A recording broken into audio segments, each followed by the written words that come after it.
la cité de Savane, au royaume de Savane. 36e journée nationale de l'art célébrée en différé à Batia, dans l'arrondissement de Tanougou, à Tanguieta.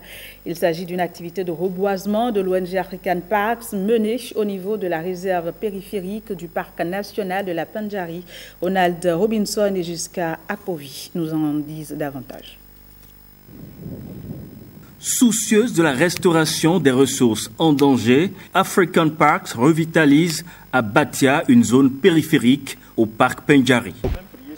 Pour y arriver, le directeur des actions périphériques du parc national de la Pendjari a associé à cette activité de reboisement les riverains du parc, le club écologique du CG1 de Tanguieta, le comité local de la Croix-Rouge. Je voudrais lancer un appel à toute la population béninoise d'initier ce genre de programme à chaque instant et périodiquement pour que vraiment nous puissions bannir cette question de déforestation dans notre pays, pour que les espèces puissent vraiment émigrer et pour que nous puissions demeurer toujours dans cette belle nature pour que les touristes continuent de venir dans notre pays.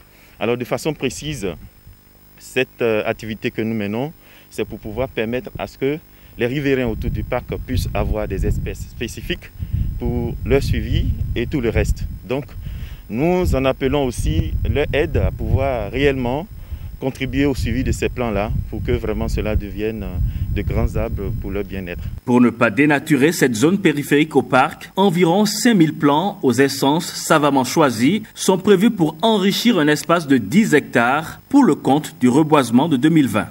Nous avons prévu de planter les baobabs, les caïcédras, les capoquiers, l'avzélia et aussi le néré.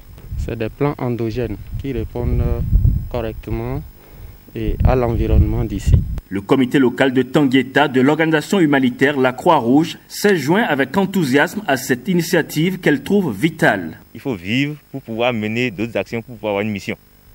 Pour nous, soutenir une initiative de ce type-là, c'est encore venir faire en sorte qu'il y ait des arbres, que notre verdure de plus en plus soit grande et que nous puissions vraiment, à partir de là, mener d'autres actions en paix et être en sécurité. Des engagements sont pris pour assurer un meilleur suivi de ces plans mis en terre dans une ambiance de gaieté.